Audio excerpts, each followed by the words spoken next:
If you've never gone down this particular rabbit hole, or simply haven't been to this channel to watch me do it for you, DC made 10 Lego movies. The poster child, of course, being 2017's Lego Batman. But he was too strong. A single movie could never hope to contain him. And so I went down the rabbit hole, watching as many of these as my puny mortal mind could take. A few videos ago, I covered one such movie, Lego Batman Family Matters. Recently, I put a poll up asking my subscribers what video they wanted to see me do next, and the votes came in. Lego Batman Gotham City Breakout. And who am I to deny the masses? I'm just a voice attached to a PNG on the internet. So join me, my friends, as we venture back into the world of Lego DC movies. I'm Ghost, your host with the most. Today, let's talk about Gotham City Breakout. Breakout begins with a villain attack, a ninja attack, and a Nightwing attack. Because it is Batman's maniversary, they announce they are dragging him on vacation because they have no idea what else to get him. So he's getting nice quality time with his dubious children. Boy, you are rich. Am I in your will? Get that bag, Nightwing. Batman, being Batman, instantly calls out this vacation for being an excuse to drag him back down memory lane. Apparently, Batgirl has been exchanging emails with one of his old mentors. Isn't that sweet? They arrive at her house, meeting Madame Mantis, who invites them in for tea. She then starts throwing plates at Batman's kids. And then she turns to Batman and demands he murder her on the spot. And there's a forbidden move. And just as it looks like Batman will murder an old woman, he pulls off her rubber Scooby-Doo mask to reveal Frankenstein? Apparently it's a Trogawog. A goddamn Trogawog. A Trogawog sent by Slade Wilson, the mercenary Deathstroke, who has an army of British Frankenstein cavemen, apparently. Obviously, they have kidnapped the real Madame Mantis, and they have to go do something about that. So they travel to the cave of the Trogawogs, because apparently Batman has known about this the entire time. And then they fall in a very, very deep hole. Deep enough to get a whole flashback in between the panic screams of his dead inside children. So, in this canon, Deathstroke was really bad at papier-mâché. This started a lifelong rivalry because Madame Mantis was so wowed by Batman's mastery of papier-mâché that she taught him the forbidden move. And obviously, Deathstroke swore bloody vengeance. Anyway, there's the floor of the cave. Welcome to Trogawog Land, home of the brutal rock of mental torture. So, apparently, Deathstroke and Bane located the underground British Frankenstein people and used their magic mind control rock to make them all evil. So Bane is using it to steal Batman's knowledge of the forbidden move to create an unstoppable army. They get about halfway through that and then learn, through dramatic flashback, that the forbidden move, and I am not joking, splits a person's limbs off and keeps them alive and conscious to experience the agony of being ripped apart into pieces. Which, oh my god, Lego writers, what? How is that better than killing someone? Why does Deathstroke want this? Why did Madame Mantis teach a child how to do this? Batman refuses to tell them how, obviously. So they put him and his kids in jail, where they find the real Madame Mantis and... It's him. I thought he was a myth. I thought it was not true. Famed Batman character, Prince Grungle. In the presence of an icon such as Prince Grungle, Batman is reinvigorated. Okay, I just gotta point this out because I love it. They use a brick separator to escape from jail that he just had, apparently. So anyway, back in Gotham, Superman has set the city on fire and half the league is being turned into soup. You see, when Batman agreed to this vacation, he left Superman in charge of watching Gotham while he was out. This, evidently, was a mistake, as the minute Batman leaves, Superman decides that he has too many protocols, despite Robin's very vocal protests. But Robin is just a child, really. How hard could it be to deal with a bunch of non-powered villains anyway?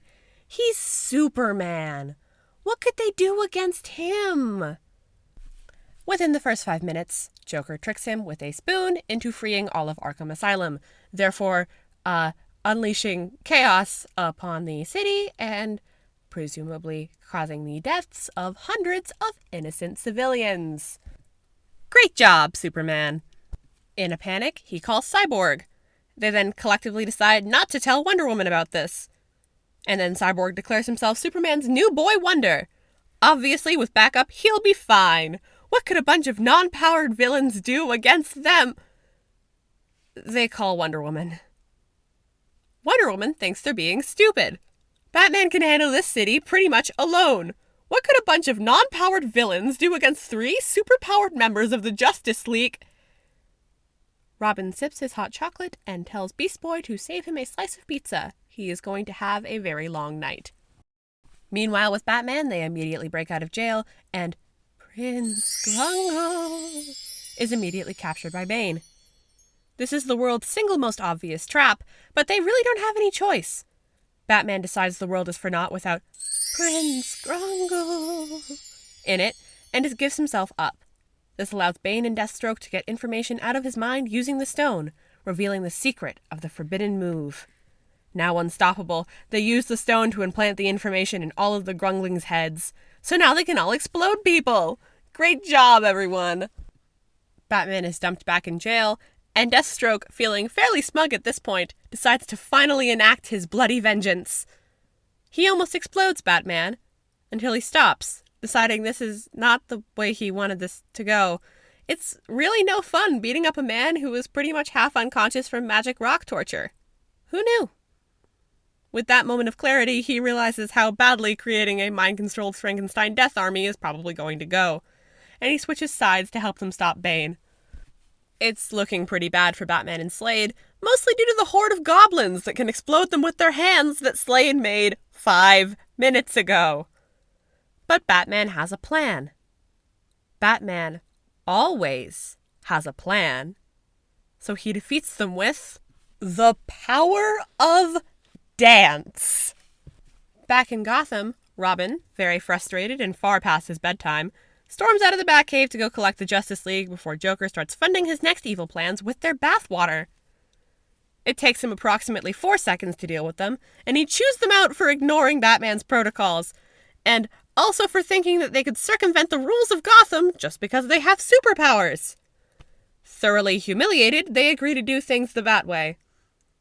With Robin's help, they manage to clean up the city before Robin has to go to school the next morning, and mutually agree they are never telling Batman what just happened. Meanwhile, Nightwing and Batgirl go to save Prince Grungle and get a pillar dropped on them for the trouble. So, Prince Grungle, icon, legend, Grung, has to save them. He beats up Bane with a stick and projects the fight to the entire dancing army, who see the god that is Prince Grungle and decide to worship him as their king. A few hours later, Nightwing has successfully re-scrambled all of their brains, so none of them remember the whole exploding hands thing. Prince Grungle confesses his love to Batgirl, but alas, it is not meant to be. He has duties now as their new king. They fly away, back home to Gotham. It takes Superman approximately 3 seconds to break and confess the entire events of the night. Of course, Batman had predicted this. Except for the part with the spoon. That was weird. He says no harm done. That's why he didn't take Robin along, after all. The end. Thoughts time. As this is a Lego movie, it was a lot of parody. The Gotham segments with the League were my favorite. I have a soft spot for the trope of Gotham being basically just an angry chihuahua that only Batman knows how to handle. The villains looked at them, thought good soup, and went through with it. Gotta respect the hustle. I feel like some areas jumped the shark a little bit, but that's kind of what this movie series is about, so I can't really fault it that badly. I'm not entirely sure what I would write either if presented with this premise, and it got a few good laughs out of me. As usual, the core trio of Batman, Nightwing, and Batgirl are iconic. Batman in particular spends most of this movie as a parody of the world's greatest detective aspect of his character. He is essentially psychic for most of the movie.